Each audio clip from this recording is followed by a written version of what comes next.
여행할 때 꼭 필요한 것 중에 하나가 약입니다.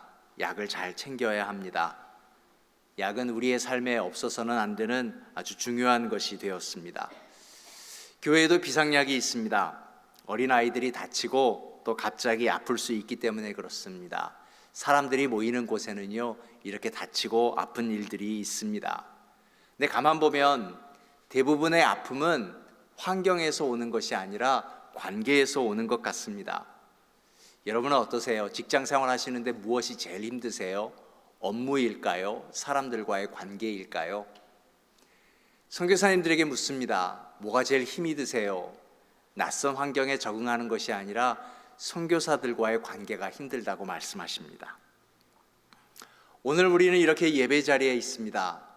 그런데 예배 자리가 뭔가 불편하고 낯설다면 여전히 예전에 우리가 겪었던 상처가 아직 아물지 않았고, 그리고 그것은 그때 상처가 났을 때 바로 응급처치를 하지 못했기 때문에 그렇습니다. 상처가 나면 비상약으로 바로 응급처치를 해야 나중에 덧나지도 않고 빨리 아물 수가 있습니다. 이것은 상처를 이야기하는 것이 아니라 우리의 신앙생활을 이야기하는 것입니다. 신앙생활도 그렇습니다. 아픔이 생길 수 있거든요. 그럴 때 비상약으로 빨리 바를 수 있다면 이 상처는 금방 회복되고 또 누군가의 아픔을 도와줄 수 있을 것 같은 그 믿음의 자리까지 나아갈 수가 있습니다. 그래서 기도는 비상약으로 써야 합니다. 오늘 12절입니다.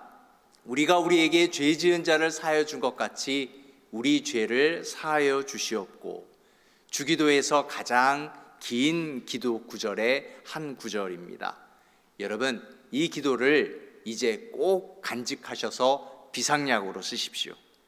원래 이 기도의 의미는 이렇습니다. 우리가 우리에게 빚진 자를 사하여 준 것 같이 우리의 빚을 사하여 주시옵고의 뜻입니다. 죄 대신에 빚이 먼저 맞습니다. 그런데 이 빚이란 말은요, 돈을 꾸어 경제적으로 진 빚을 말하는 것이 아니라 어떤 의무를, 내게 주어진, 우리 모두에게 주어진 어떤 의무를 이행하지 않았던 것을 말하는 것입니다. 이것이 바로 죄의 중요한 본질 중에 하나입니다. 자, 이것을 설명해 드리는데 마태복음 18장 이야기를 할 겁니다. 종이 있었습니다. 주인이 왕이에요. 왕에게 돈을 빌렸는데 10,000달란트를 빌렸습니다. 그런데 이 10,000달란트 빚진 사람이 자기 친구, 동료에게 100데나리온을 꾸어 주었습니다. 자, 10,000달란트와 100데나리온의 사이를 제가 챗 GPT에게 물어봤습니다. 어떤 관계야? 라고 물었더니 제가 문과생이라 숫자에 약하거든요. 100데나리온은 이렇습니다. 4개월치의 월급에 해당되는 겁니다. 그러니까 한 달란트가 6,000달란트가 되는 겁니다. 그러면 10,000달란트는 어떻게 될까요? 6천만 달란트가 되는 거고요. 그러면 이게 한 몇만 년이더라고요. 몇만 년치 월급이 해당되는 겁니다. 즉 평생 갚아도 갚지 못할 돈이다라는 겁니다. 그런데 이 종은 이렇게 큰 돈을 탕감받고도 자기에게 100데나리온 빚진 동료를 붙잡고 돈을 갚을 때까지 감옥에 넣어버렸습니다. 그 이야기를 들은 왕은 탕감해 준 것을 취소하고 이 종을 다시 감옥에 넣었다 하는 이야기가 성경에 기록되어 있습니다. 자, 그렇다면 이 성경이 우리에게 주는 교훈이 있습니다. 첫째, 죄가 무엇이냐라는 겁니다. 죄는 갚아야 할 것을 갚지 않는 것이 죄입니다. 우리는 죄를 영적으로 또 내면적으로 그리고 정신적으로 생각합니다. 그런데 주님은 이 죄에 대한 용서를 설명하시면서 100데나리온 10,000달란트, 즉 경제적인 용어를 사용하시면서 추상적인 것이 아니라 실제적인 것이다 라고 우리에게 설명하시는 겁니다. 두 번째, 죄는 우리 스스로의 힘으로 해결할 수 없다라는 것을 가르치시려는 겁니다. 40년을 매일같이 만나를 주셨던 그분, 그 은혜를 우리는 갚을 능력이 없습니다. 마땅히 그 은혜를 생각하면 헌신해야 할 것 같고, 마땅히 우리는 날마다 감사를 드려야 할 것 같지만 사실 우리는 매일 하나님을 잊어버리고 삽니다. 그런데 다행히 하나님은 이런 우리를 용서해 주십니다. 갚을 수 없는 빚을 탕감해 주셨다라고 하는 겁니다. 그리고 또 하나, 이 비유를 읽으면서 우리는 그냥 쉽게 이렇게 생각합니다. 왕은 1만 달란트쯤은 괜찮은 거 아니냐라고 생각합니다.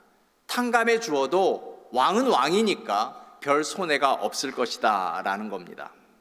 근데 당시 이 팔레스틴의 유대 지역 전체에 나오는 1년 세금이 8달란트입니다. 그러니 1만 달란트라고 하는 것을 탕감한 것은 왕에게 있어서 굉장한 부담이 되는 것입니다. 그럼에도 불구하고 왕은 탕감해 주었습니다. 왜요? 갚을 능력이 없는 백성이 불쌍했기 때문에 그렇습니다. 이것이 바로 이야기의 핵심입니다. 물론 100데나리온 숫자적으로 보여드려도 이건 결코 작은 돈이 아닙니다. 물론 나에게 그만큼 피해를 입힌 사람을 용서한다는 것 쉬운 일 아닙니다. 그러므로 이 비유가 사람이 사람에게 잘못한 일이나 해를 끼친 일은 별일 아니니까 용서해야 된다, 그걸로 끝나는 것은 결코 아닙니다. 가르침의 핵심은 하나님께 진정으로 용서받음을 아는 사람이 진심으로 형제를 용서할 수 있다는 것이고요, 거꾸로 생각해서 진심으로 형제를 용서하지 않으면 아직 내가 용서받은 줄 모르고 있거나 아직 내가 용서받음을 알 수 없는 상태에 머무르고 있다라고 하는 것입니다. 우리가 다른 사람을 진심으로 용서하지 않는다면 하나님께 용서받지 못한 것일 수 있다라는 것입니다. 그래서 주기도 우리가 우리에게 죄 지은 자를 사하여 준 것 같이 우리의 죄를 사하여 주시옵고는 우리 자신이 엄청난 죄인이라고 하는 사실입니다. 그리고 우리의 죄가 하나님 앞에서 얼마나 심각한 것인지, 우리는 도무지 갚을 수 없는 죄를 지었음을 우리가 생각해야 된다. 그런데 여기에 너무나 우리가 둔감합니다. 구테타라는 말이 있습니다. 반역이지요. 역사상 최초의 구테타가 어디서 일어났겠습니까? 에덴 동산입니다. 하나님의 권위에 대한 인간의 반역입니다. 인간이 하나님처럼 되려고 했습니다. 하나님을 하나님의 자리에서 끌어내리려고 했지요. 하나님의 세계를 엉망으로 만들어버렸습니다. 그 손해를 우리가 갚을 수 있을까요? 인간이 갚을 수 있을까요? 우리에게는 망가뜨리는 힘이 있어도 갚을 능력이 없습니다. 그래서 인간은 하나님 앞에 빚진 존재입니다. 우리는 하나님 앞에 10,000달란트를 빚졌다고요. 도저히 갚을 수 없는 우리인데 하나님이 그것을 탕감해 주셨습니다. 하나님이 탕감해 주신 그 비용이 예수 그리스도입니다. 결코 지불할 수 없는 그 놀라운 일들을 왕이신 하나님이 우리를 위해 대신 갚아주시고 스스로 손해를 당하셨습니다. 바로 그것이 예수 그리스도의 십자가입니다. 그런데 우리는 여전히 그 예수 그리스도의 십자가로 탕감받았음에도 불구하고 갚을 능력이 없습니다. 그러다가 갇히게 되면 우리는 이렇게 얘기합니다. 참아주세요, 갚을게요. 10,000달란트 빚진 자가 왕에게 다시 구속되어서 18장 26절에 이렇게 얘기합니다. 내게 참으소서 갚으리이다. 왜 성경에 기록된 줄 아세요? 이거 어리석음이거든요. 이거 교만함이거든요. 내가 갚을 수 있다고 착각하는 것, 이게 어리석음이요, 이것이 교만입니다. 용서의 은혜를 누리는 사람은 하나님의 사랑에 감격합니다. 하나님의 용서와 사랑은 언제나 우리의 죄보다 큽니다. 그래서 우리는 이렇게 기도해야 되는 겁니다. 하나님, 내 빚을 탕감해 주셔서 감사합니다. 용서해 주셔서 감사합니다 라고 기도해야지, 우리는 오늘 또 하나님 참아주세요, 곧 갚을게요, 이렇게 기도하고 있단 말입니다. 그래서 주님께서는 기도를 가르쳐 주신 것입니다. 우리가 우리에게 죄 지은 자를 사하여 준 것 같이 우리의 죄를 사하여 주시옵고, 하나님 내 빚을 탕감해 주셔서 감사합니다. 용서해 주셔서 감사합니다. 이것이 우리의 기도이어야 한다라는 겁니다. 누군가 나에게 잘못했을 때 화가 나는 것 당연하고 자연스러운 일입니다. 이걸 견뎌낸다는 것 참 힘든 일입니다. 100데나리온이거든요. 넉 달치 월급을 손해보는 일입니다. 누군가 나에게 실수를 하고 의도적으로 나쁘게 행할 때 내 마음이 상하고, 그러면 몸도 아프고 갚아주고 싶은 생각이 듭니다. 그래서 우리는 그 일 때문에 상처받습니다. 고통스러운 일입니다. 피하고 싶은 일들입니다. 그러나 이 땅에 사는 죄인인 우리는 서로 상처를 주고 그렇게 상처를 받습니다. 이 세상에 사는 동안 그런 일들은 너무나도 많이 우리 주변에 일어나게 될 것입니다. 그래서 이제 그런 일들이 일어나지 않게 해달라고 기도하는 것이 아니라 우리는 주기도를 들고 비상약을 들고 다녀야 된단 말입니다. 상처를 받을 때마다 이 기도로 얼른 약을 발라야 하는 겁니다. 하나님, 100데나리온도 이만큼 아픈데 1만 달란트, 얼마나 내가 하나님 앞에 수치스러움을 드렸는지, 얼마나 하나님을 아프게 했는지, 그래서 하나님, 내가 아플 때 주께서 가르쳐 주신 이 기도로 지금 내 마음에 약을 바릅니다. 하나님을 향한 우리의 모욕과 반역이 얼마나 크며 아프셨겠습니까? 이것을 깨닫는 것이 주기도인 것입니다. 하나님이 우리를 용서하신 그 깊이를 깨닫는 것, 그 기도가 주님께서 가르쳐 주신 기도다라고 하는 것입니다. 얼마나 아프실까 하나님의 마음은. 인간들을 위하여 아들을 제물로 삼으실 때 얼마나 아프실까 주님의 몸과 마음. 사람들을 위하여 십자가에 달려 제물 되실 때 얼마나 아프실까 하나님의 가슴은. 독생자 주셨건만 인간들 부족하다 원망할 때 얼마나 아프실까 주님의 심령은. 자신을 주셨건만 사람들 부인하며 욕할 때. 고난주간 하루 이틀 부를 찬양이 아닙니다. 우리가 주님의 기도를 비상약으로 들고 다니면서 우리도 발라가며 기도해야 된다라고 하는 겁니다. 여러분, 우리 인정해야 됩니다. 사실 우리는 용서할 능력이 없는 사람들입니다. 남을 용서할 만큼 우리의 마음 그렇게 넓지도 못합니다. 너그럽거나 이타적인 사람도 아닙니다. 하지만 용서받은 사람은 용서할 수 있습니다. 1만 달란트를 탕감받았다는 것을 깨달은 사람은 100데나리온쯤은 용서할 수 있게 되는 것입니다. 그러므로 우리가 우리에게 죄 지은 자를 용서하여 준 것 같이 우리의 죄를 용서하여 주세요 라고 기도하는 것은 하나님이 우리 죄를 용서하신 것 같이 우리도 우리에게 죄 지은 이웃을 용서하자라고 하는 것입니다. 아벨처럼 예배하고 있는 것 같지만 내 속에 가인이 있습니다. 그리고 서로에게보다 하나님께 훨씬 더 큰 잘못을 저질렀는데도 우리 빚을 탕감해주는 하나님을 기억하지 않고 있는 것이 바로 지금 나의 현실의 모습입니다. 주기도 안에 용서의 기도가 있습니다. 이 기도는 비상약의 기도입니다. 마음의 죄를 품은 채 기도를 하게 되면 심각하게 위험해질 수 있습니다. 하나님의 이름을 더럽히는 일이깁니다.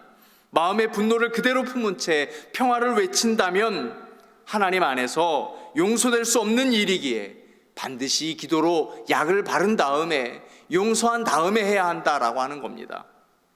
마태복음 5장에 예수님의 가르침이 있습니다. 제단에 제물을 드리다가 예배하다가 형제나 자매와 불화한 것이 생각나거든 그 제물을 놓아두고 먼저 가서 그와 화해하고 돌아오라라고 가르쳤습니다. 그렇다면 우리는 예배 드리다가 벌떡 일어나 나가는 일들이 일어나야 합니다. 누군가를 용서하지 않은 것 때문에, 더는 누군가에게 용서받지 못한 것 때문에 이 예배를 받으실 수 없다고 느껴서 자리를 떠나는 사람이 일어나는 것이 바로 정직한 사람이에요. 그리고 그것이 예배의 정상적인 모습일지 모르겠습니다. 예배 가운데 벌떡 일어나 나갈 수 있어야 하는 겁니다. 우리 교회가 하나님의 나라가 되기 원한다면, 우리 가정이 하나님 나라가 되기 원한다면, 내가 일부러든 모르거든 저지른 잘못에 대해서 용서를 구하고 용서를 하는 일들이 일상적으로 우리에게 일어나야 한다라고 하는 겁니다. 왜냐하면 나는 끊임없이 누군가를 상처 주고 살아왔기 때문에 그렇습니다. 이것이 해결되지 아니하면 편견과 감정의 앙금으로 쌓이기 시작합니다. 누군가 무슨 일을 해도 기쁨도 감동도 느끼지 못한 채 아무리 잘해도 그대로 받아들일 수 없게 되는 것입니다. 투명한 관계가 사라져버립니다. 사랑의 공동체가 아니라 냉소의 공동체가 되어버립니다. 교회가 교회될 수 없는 겁니다. 하나님이 우리에게 원하시는 것이 있습니다. 할 수 있거든 모든 사람들과 평화하라, 화평하라 라고 했습니다. 이것은 그리스도인의 표지판입니다. 표지판은 지키는 겁니다. 그것이 질서가 되어야 하는 겁니다. 교회의 질서, 우리의 질서는 모든 사람과 화평하는 것. 그럼에도 우리는 실수합니다. 상처 줍니다. 하지만 용서하고 용서받을 때 이 질서가 회복될 수 있는 것입니다. 이것이 바로 우리의 모습 속에서, 우리의 뒷모습 속에서 보여져야 하는 것입니다. 내가 누군가를 용서하지 않을 때, 나는 결코 그를 사면할 수 없을 때, 내가 그 사람을 처벌하는 것 같지만 아니요, 내가 죄 안에 갇히는 것입니다. 내가 누군가를 용서하지 않는 것은 스스로 나를 감옥 안에 넣는 것과 같습니다. 그래서 우리는 영적으로 성장하지 못하는 것입니다. 쉽지 않습니다. 왜냐하면 100데나리온이 결코 적은 돈이 아니기 때문에 그렇습니다. 그래서 그것에 갇히지 말고 1만 달란트를 탕감받은 것을 깨닫자라고 하는 것입니다. 그렇게 되면 점차 우리의 삶의 방식에서 용서가 자리 잡을 수 있기 때문에 그렇습니다. 그래서 주님은 주기도로, 기도의 본으로, 기도의 모델로 우리에게 전하여 주신 것입니다. 겨울에 손이 터져 갈라졌을 때 로션을 바르면 갈라진 상처가 메워져 부드러운 피부가 되는 것입니다. 하나님의 용서를 경험하면 우리의 관계 속에서 갈라지고 찢겨지고 고립해어서 도무지 회복되지 않을 것 같은 우리의 관계가 부드러워지고 따뜻해져 다른 사람들을 만져줄 때 따뜻한 손이 될 것입니다. 우리가 서로의 손을 만졌는데 차가운 손이 되면 어찌 그리스도의 손이라 할 수 있겠습니까? 적어도 우리의 손은 따뜻해야 되는 것 아닙니까? 그러려면 우리의 관계가 회복되어야 합니다. 그러려면 이 기도로 약을 발라야 하는 것입니다. 끊임없이 이 기도를 통해서 우리는 관계를 회복해야 하는 것입니다. 이 기도를 하다 보면 이 기도를 통해서 얻어지는 것이 있습니다. 내가 누구에게 용서를 구할 일이 있지 않을까? 이 기도를 하다 보면 거기까지 갈 수 있습니다. 또 누군가 내가 용서할 일은 없는지 이 기도를 하다 보면 바로 이 일들이 생겨나는 것입니다. 나는 지금 좋은 관계를 유지하고 있는가? 혹시 깨지고 갈라진 관계는 없는지 알게 되는 것입니다. 그래서 기도는 약 바르듯이 하십시오. 약 드시는 것처럼 매일매일 하십시오. 그냥 놔두면 안 됩니다. 한 번쯤 넘어가면 되지. 아니요, 그럴 수 없습니다. 기도를 쉬게 되면 기도의 열매를 맺을 수가 없습니다. 주기도의 열매. 아니요, 약이라고 했으니까 주기도의 영성 그러지 말고 주기도의 약발로 사십시다. 그게 우리가 해야 할 일입니다. 사랑하는 여러분, 이제 영성은 잠시 놔두고 약발로 사십시다. 주기도의 약을 먹어야 합니다. 주기도의 약을 발라야 합니다. 그래야만 우리가 탕감받은 것을 알고 그것이 얼마나 큰 것인 것을 알고 우리도 용서할 수 있는 것입니다. 그럴 수 있는 날들이 되었으면 좋겠습니다. 그럴 수 있는 교회, 그럴 수 있는 그리스도인이 되어서 우리부터 시작하게 될 때 우리는 생각보다 큰 사람, 또 생각보다 큰 교회를 지켜나갈 수 있습니다.